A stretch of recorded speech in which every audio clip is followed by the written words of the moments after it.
I wouldn't exactly call Ape Escape an obscure series. The original game is one of the most legendary entries in the PS1's library. But I know people that aren't aware that Ape Escape 3 even exists, which is a shame considering that it is the best one in the entire franchise. At least in my opinion. So let me get you caught up. The plot revolves around a monkey named Spectre, who's given a helmet that massively boosts his intelligence. Really? Did you learn nothing from Planet of the Apes? Because if you had, his subsequent attempt to take over the world would have surprised literally no one. In fact, this game would mark his third attempt at this. Why has no one humanely euthanized this sucker yet? He's sent his lackeys back in time, rolled them out as an army, and in this game his plan is to... You know what? Just watch this. This time they're broadcasting weird television shows. Their shows are so stupid that anyone watching becomes a mindless couch potato. So basically, it's G4 the video game. Makes sense. I can believe that channel was run by monkeys. I poke fun, but this is a perfect example of what's so awesome about Ape Escape 3. The whole game just has this winking self-awareness to it. It knows it's silly, it knows it's ridiculous, and it just runs with it. But first things first, let's choose a character. That's right, for the first time in series history, you have two characters to choose from. Kay, who apparently loves baseball so much he never takes off his uniform, and his twin sister Yumi, who is a pop singer. A really, really bad pop singer. I recommend playing as Kay, but only because of a passive advantage Yumi has.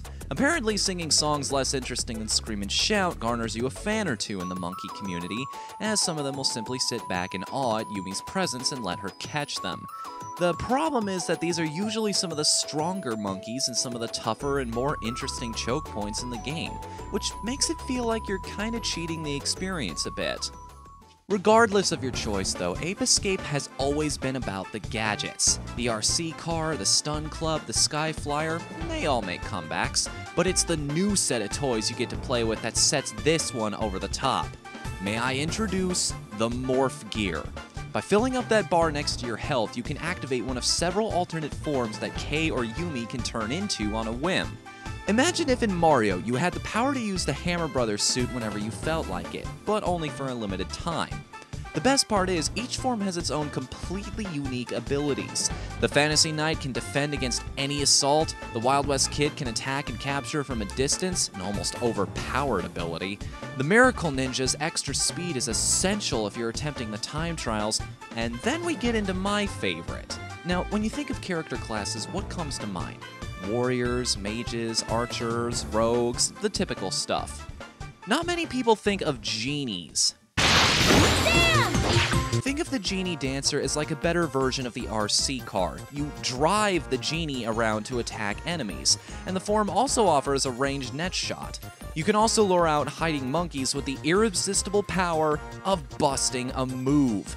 Even stuffed animals and cell phones can't help but get down to this beat. And going back to how ridiculous this game is, in the very same stage you get to use the genie for the first time, you find this group of monkeys. A sultan surrounded by belly dancers. Huh. Let's check them out with the radar and get some more info. Wait, what does that dancer's bio say? Taking care of his strange uncle. So, 1, that's a guy. 2, taking care of his uncle, who I assume to be the Sultan here, includes dressing in drag and dancing in his harem. Is there any point in me continuing the review? You know I can't top that. I don't care if we meet a kung fu fighting RoboCop monkey who farts to fly. That wins right there. Seriously, that is messed up! This is a sick, deeply disturbing scenario, made worse by the fact that I can actually imagine something like this happening in less developed parts of the world. So what do you do when you're faced with this sort of dark, twisted set of events? Dance party! Boogie!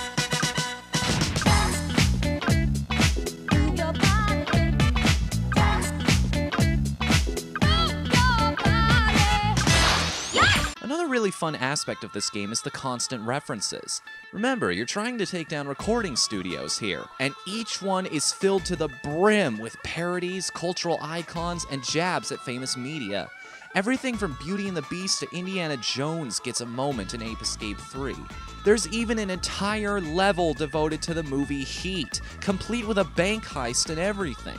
But it's not just Western media. Make no mistake, this is a deeply Japanese game, in a good way. There's a monkey dressed like an Oni, an entire crew of taiko drummers, Yumi turns into a magical girl, and in true Japanese fashion, not only is there a hot spring level, but also a way to hop the wall and check out the opposite gender's changing room. Kay has gotta be all kinds of confused right now. It's like the Ape Escape equivalent of seeing Bugs Bunny in drag. It doesn't really bother you at that age, but you can't stop thinking about it for some reason. Inevitably, though, all this capturing is going to get Spectre's attention, at which point he'll send one of the Freaky Monkey 5 to fight you. Let me say straight up that these bosses are fantastic. Every single one is just pure action gaming goodness. Use your shield to block a dragon's fire. Have a shootout with a monkey riding a motorcycle with a Gatling gun. Fight a sumo who's also a ninja, and so much more. Sure, they're not that hard now that I know them by heart, but it's the quality of the design that counts. Back when I first played this game, these were up there as some of my favorite bosses ever.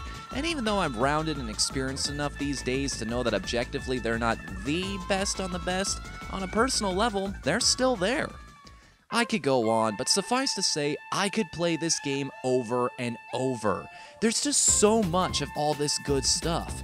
After you beat a stage, you still haven't gotten all the monkeys, and even if you have, how quickly can you get them? Can you beat the bosses that fast? Maybe you'd like to do some light reading, listen to some music, or even have your fortune told. And even then, you're still not done. There are passwords to plug in for even more monkeys, a survival mode for the most skilled among you, and, I am not kidding here, an Ape Escape version of Metal Gear.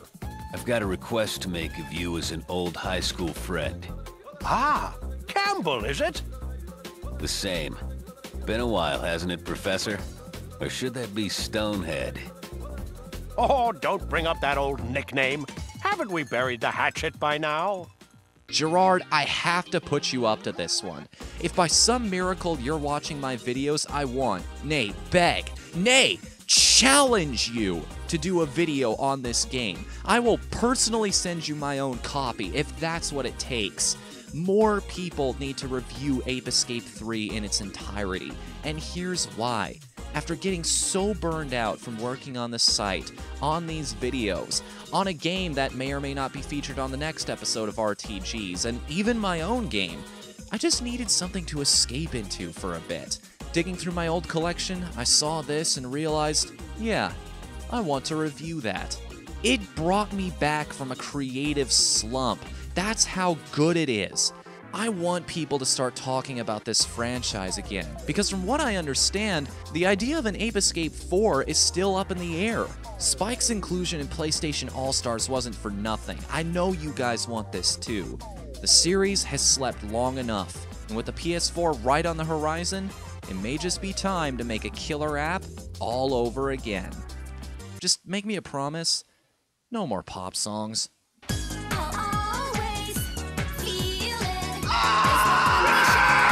My flesh! It burns! Damn it! That was not medicine! That was homicide! You think you can capture me again? I won't make the same mistake as before. This time I've teamed up with this Hugh. And... Do you mean me, Mr. Spectre? That's right. I am human, yet the end of humanity. These monkeys have won me over. I am the ultimate scientist. I'm 28 years old, single. I'm 6'3", including hair. I'm 145 pounds, also including hair. My favorite color is turquoise, and I have an IQ of 1300. And they call me Dr. Tomoki. And don't you forget it. what do you think you're doing? Just introduce yourself normally. Normally, cut the camera. I thought it was an exquisite introduction.